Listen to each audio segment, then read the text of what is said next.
श्लोक नंबर 22 बहुत बढ़िया श्लोक है।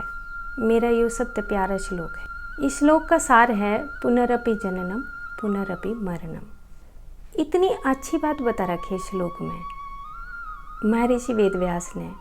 अब भाई जिस तरह हम अपने फटे हुए वस्त्र न छोड़ के नए वस्त्र लिए हैं, उससे तरह यह जो आत्मा है, जब यो शरीर हमारा बूढ़ा हो जावे है या शरीर हम अपने हिसाब से धारण करें हैं, तो फिर यो शरीर जो है एक फटे वस्त्र के बराबर है। और फिर जब नए वस्त्र धारण करने हैं तो यह आत्मा अपना स्वरूप बदल के एक शरीर से दूसरे शरीर में जावे। पर मैं फिर यह लाइन फिर तो बोलूँगी, अगर भाई पुनरपि जननम और पुनरपि मरणम। अब यह बात हमने अच्छी तरह समझनी है। अगर हम कद ताईं जन्म लेते रहेंगे और कद ताईं हम जन्म लेंगे, फिर कद ताईं हम मरेंगे, कितने बार हम जन्म लेंगे हैं, और कद ताईं ये जो सिलसिला है ये चलता रहेगा। क्यों? क्योंकि हम जब तड़के उठें, कदे कदे हम प्रार्थना करें हैं, हम सोचे हैं अगर भाई हमने मोक्ष की प्राप्ति हो जाए, तो ये मोक्ष क्यों कर मिलेगा। बहुत आराम तक, बहुत ही शांति तक महर्षि वेदव्यास ने यह बात बताई।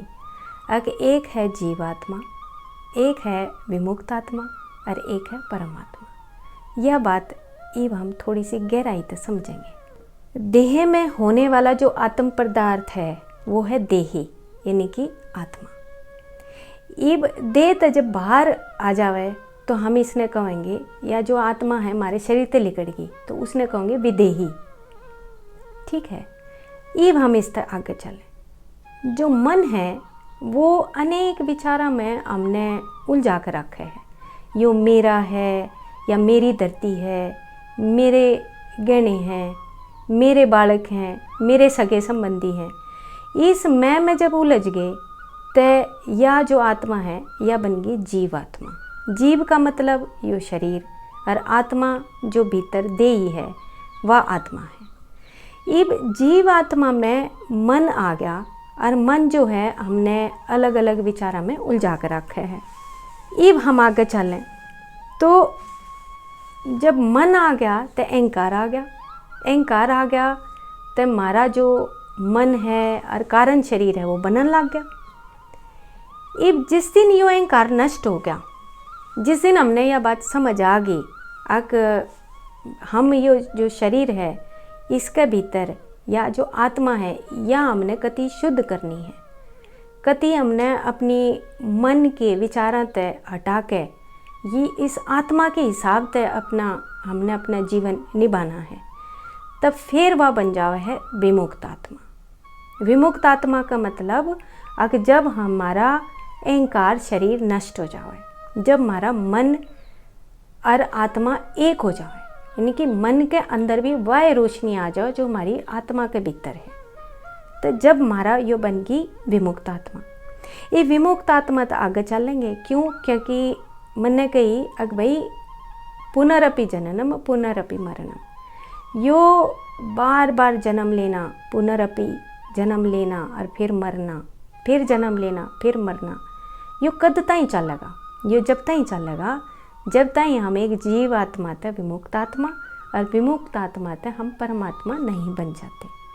तो यह बात बताई अगर भाई यह जो विमुक्त आत्मा है, विमुक्त स्थिति है, इससे पीछे हम परमात्मा बनेंगे। परमात्मा जी से गुण होंगे तो हम परमात्मा बन जाओगे। ये भगवान कृष्ण ने अर्जुन तक ही बताई कि भाई अर्जुन तू कौन है। अगर तू इस मोह में पड़ गया, अगर मेरे रिश्तेदार हैं, तो तू जीवात्मा है। और जब तने ज्ञान आ गया अगर भाई हाँ नहीं मैं तो धर्म खातर अड़क खड़ा होया हूँ, तो फिर तू क्या बन गया? तू विमुक्त आत्मा बन गया। और तू जब तने यो आत्म ज्ञान आ गया, और आत्म ज्ञान आए पाछे तेरा माँ वो सारे परमात्मा के गुण आ गए, तो तू परमात्मा बन गया। तो इतनी बढ़िया तरह यो श्लोक बता रखा है। जो भगवान कृष्ण हैं वो परमात्मा है, वो योगेश्वर है। और जो अर्जुन है वो कौन है? वो अपने आप ने जीवात्मा समझ रहा है, अगर भाई शरीर समझ रहा है। तो भगवान कृष्ण ने कही अगर भाई मैं परमात्मा हूँ, तो परमात्मा का मतलब मैंने अपनी आत्मा का उद्धार खुद करा है। मैं अपने स्वयं अनुभवों से यह गीता बतान लग रहा हूँ। और तू अपने आप ने के माने है, तू अपने आप ने योद्धा मान रहा है। योद्धा तो तू है, पर योद्धा के साथ साथ तू आत्मज्ञानी बन, तू विमुक्त आत्मा बन, तू परमात्मा बन, ताकि तू युद्ध सही ढंग तक कर सके। तो इस श्लोक में यह बात बहुत गहराई तक बता रखी है।